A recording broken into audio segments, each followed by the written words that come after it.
tahaksin kõiki kutsuda Viljandisse. Suvi on väga ilus aeg ja Viljandi on ju meil Eestimaal üks kaunimaid linnu ja väga palju üritusi on Viljandis tulemas, aga on üks eriline üritus tulemas.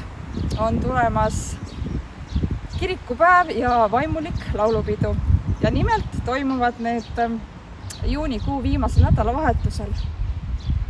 Sellesse ilusasse Lõuna-Eesti linna on siis kokku tulemas üle Eesti inimesi. Üritus toimub linnas erinevates kohtades, kirikutes, pärimusmuusikaaidas ja ka õues. Programmis on jumalateenistusi ja lausa mitu korda päevas, valvusi, kontserte.